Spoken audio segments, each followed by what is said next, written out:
Жестокие русско-чеченские войны с массовыми казнями, садистскими пытками, через которые прошла пятая часть населения, а также идеологическая обработка общества российскими спецслужбами, сделали чеченский народ больным.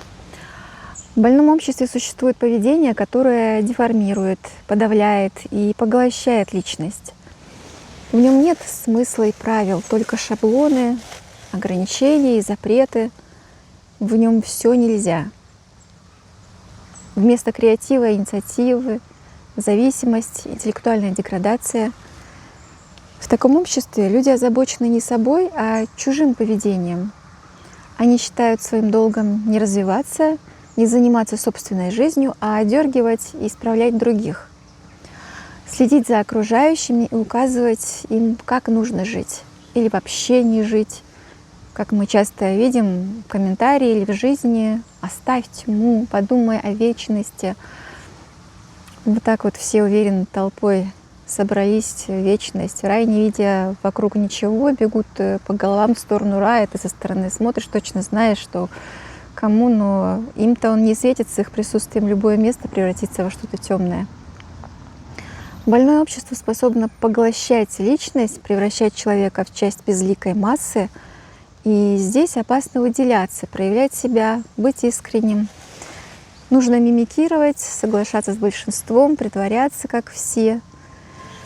Еще хуже, когда это общество лезет в личное, навязывает свои представления о семье, морали и даже интимной жизни.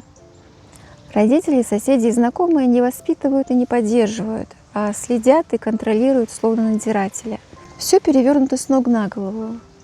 Абьюзера, паразита и грубияна хвалят, а младшего, слабого или обиженного бьют и унижают. Главная токсичность такого общества в невозможности психологического обмена. Негативная эмоция, боль, тревога не находят выхода. Их нельзя проговорить, осознать, разделить с другим. Эти чувства запираются внутри человека, возвращаются к нему без помощи и поддержки. И человек вынужден носить их в себе, пока они не начинают гнить изнутри.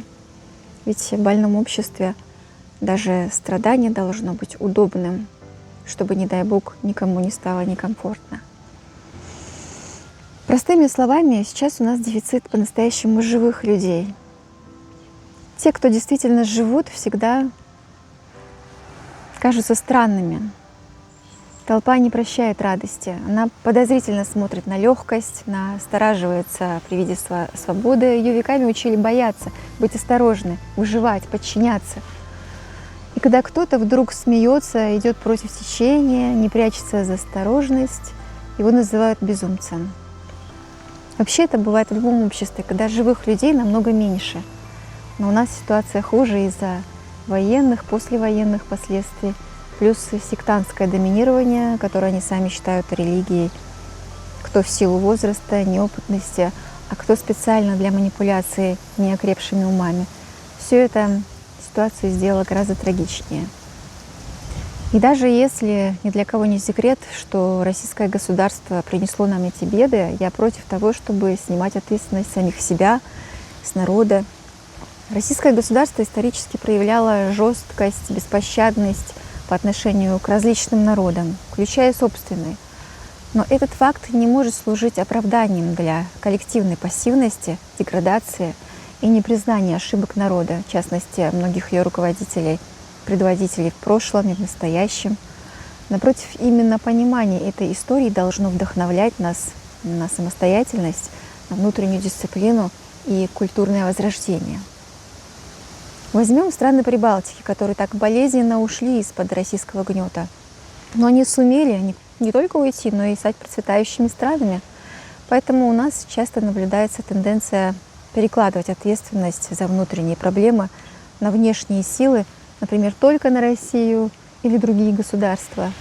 Однако истинное развитие начинается с внутренней работы над собой и обществом. Те народы, которые сумели защитить и сохранить свою независимость, часто показывают, что сочетание национальных традиций с современными ценностями — это путь к процветанию. А некоторые исламские страны, развивающиеся при поддержке Запада, демонстрируют, что религиозная идентичность может успешно сосуществовать современными формами экономики, образования, управления. Подходя к концу этого видео, хочу сказать, что радуюсь, когда смотрят из разных стран, не только с Америки, но и даже чеченцы с Кыргызстана. Видела вот комментарии, предлагали объявлять заранее тему следующего эфира. Но дело в том, что у меня нету такой определенной программы. Я просто делюсь тем, что наблюдаю, и даже если это повторяется, что делать, что происходит, то и комментирую. Очень важно, чтобы живые люди из любого народа берегли свою живость, потому что больная темная энергетика, она заразная. Держитесь от нее подальше. В одном французском фильме недавно увидела символичный момент, где вся семья попала в старинное время, в средние века Франции, такое путешествие во времени. И когда муж с женой столкнулись с агрессией какой-то охраны, то женщина от удивления стала им перечить, а они совсем разошлись, отшвырнули ее на пол. Ее муж сказал ей: тихо, пожалуйста, подумай о наших детях. И она заставила себя успокоиться, сказала себе тихо: ну да, это же средневековье. Поэтому при хамстве, агрессии напоминайте себе, что это средневековье, и живите в своем собственном мире. Радуйтесь, что вы отличаетесь, ведь это такой дар.